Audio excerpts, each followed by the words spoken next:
Hello and welcome to today's video. We're going to cover the LPL players of the split. Just moving the mic here.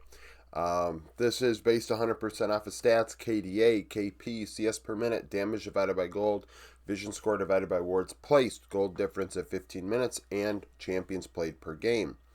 The top two players listed in each role are from the upper group of 8. The third player is the best of the lower group of 6.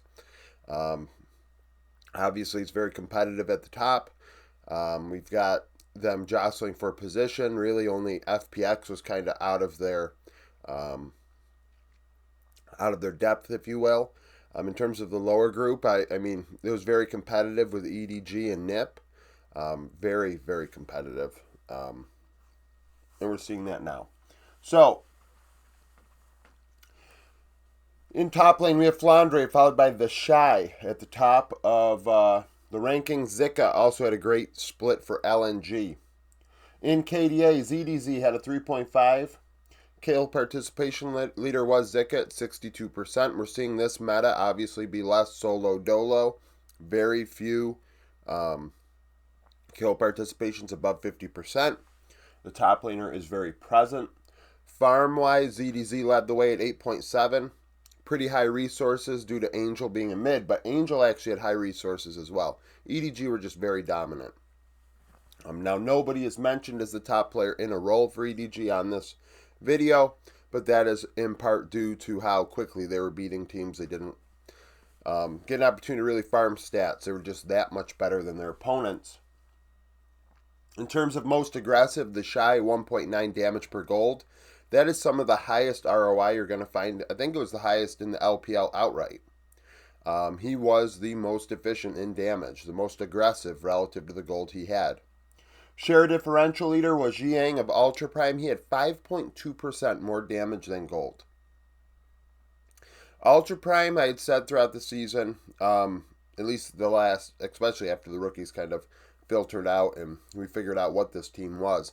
Jiang is by far their best player. And for him to have 26% of the team's damage, which is how he got the 5.2, is indicative of that.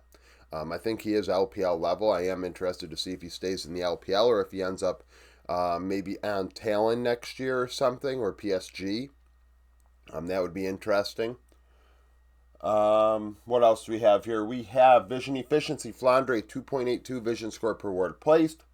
In terms of gold difference, Zika had a 507 gold lead on average. Every game he went even. He had 1,000 gold difference. Champions played Hoya of Thundertalk, 12 and 25 games. He was the most diverse. In the jungle, we have Kanavi, followed by Tarzan, and then Nayu was the best in the lower group. KDA leader was Zhao Hao at 5.9. Kill participation, Kanavi, 82%. He was extremely involved in what Top Esports did. He had 7 CS per minute, so they allowed him to get resources and then wait to fight. In terms of most aggressive, as far as damage is concerned, Tarzan 1.41 and a negative 1.5 share differential. So not only was he dealing a ton of damage, but he was very important to what the team did in damage. It's not one of those deals where everybody on the team is dealing damage and he's not a big part of that. He was the biggest part of the pie in terms of damage relative to gold in the role. Vision efficiency, Kanavi 5.59. Gold difference leader, Nayu 268 ahead. And champions played Zhao Feng 12 and 23 games for LNG. Zhao Hao had 7.2 CS per minute as well. In the mid lane, Likely Party, Knight at the top, followed by Cream, Doing be the best of the lower group. This was the role where we saw the most diversity in terms of, ranking wise. A lot of people led in different roles, in different stats, sorry. KDA leader, Angel, 7. That's not a big surprise. Every role, just looking here before I say it, every role but support, EDG led in KDA. In terms of kill participation, Doinby led at 75%, rounding difference between him and Cream, and that's over 3 out of every 4 kills. So very involved. Farm, Angel, 9.1. Damage divided by gold. Zhao Hu of Weibo, very impactful. Similar to how I talked about Tarzan. Xiaohu 1.91 damage divided by gold, and a 5.7 share differential. So he was very important to what Weibo did in terms of damage to this split. Just under the radar, I think people may not even realize just how important Xiaohu was. Vision efficiency, care of FPX, 4. Surprising. Gold difference leader was Knight, up 434 on average, so the best laner. Champions played Saber of Ultra Prime, 13 in 27 games.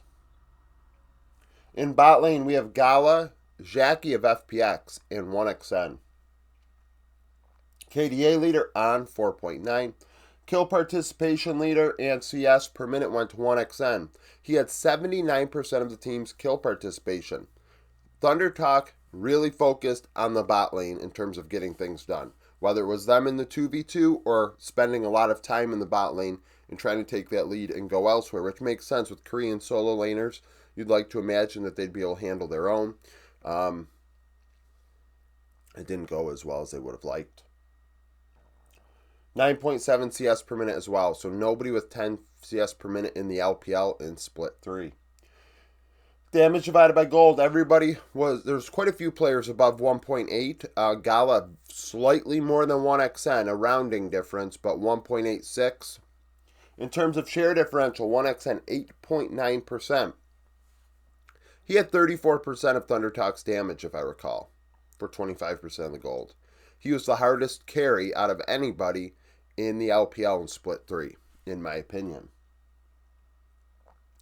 Vision efficiency, Jackie Love, that is not a surprise. 3.44, he consistently has great vision. Gold difference on up 376. Champions played Savior of LGD, had 15 champions in 24 games. I mean, when I saw it, I was like, oh crap, like he played a lot of champions this past split. Support, we have An and then Mako. Niket was the best of the lower group. Niket, 2.5 KDA, kill participation leader, Feather of Thunder Talk, 86%, further proving they were fighting around the bot lane of the Rift. Damage divided by gold, Vampire of Team Wii, the most aggressive at 0.94. Vision efficiency, YCX of LGD, 2.2. He was the only one above 2 in the LPL, and he may very well have the highest vision efficiency out of anybody in Tier 1. 2.2 is very high for an entire split. Gold difference leader on up 181. Champions played, the leader was Niket at 11 in 25 games. So we look at this real fast. So we see that Anyone's Legend, the top side of the Rift was theirs with Flandre and Tarzan. We'd see the bot side for IG, Gala and Mako. BLG, Knight and An. Top Esports, Kanavi and Cream.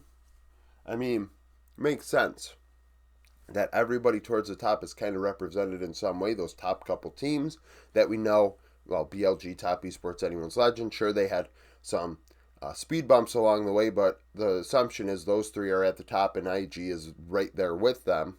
And IG played a great last 2 weeks. It's just a matter of can they continue to put it together after what was 7 months of like, well, what are we doing here? And then some surprises like Jackie. Jackie had a great split statistically. Despite being behind at 15 minutes in gold, like all the metrics looked very good. Now some people are going to be like, oh yeah, but I saw him do this. Okay, well, the numbers say that he did pretty well given the circumstance. So, I mean, I believe it's hard to put up good stats as a bad player. Good players do put up bad stats, however, depending on how they play the game. Facilitators historically struggle. When you see a player like Doonby up here finding a way because he's one of the best facilitators, that's when I will sometimes say facilitators can find a way to be on here if they're truly very good at what they do. So it does become a gray area of, oh, well, you know, that guy doesn't get an opportunity in draft. He doesn't get an opportunity in the game to play things that will deal a ton of damage. Yes, but he has to be impactful in what he does. And everything can show up in numbers. The LPL is obviously the toughest to track, but that is what it is. So first team, Flandre, Kanavi, Knight, Gala, An. Second team, The Shy, Tarzan, Cream, Jackie, Mako. And third team, Zika, Nayu, Duanbi, 1xN, and Nakat. Thank you for watching. If you liked the video, like it. Subscribe to the channel for daily League of Legends content. Follow me on Twitter. Join the Discord. Become a YouTube supporter. And hope to see you again tomorrow.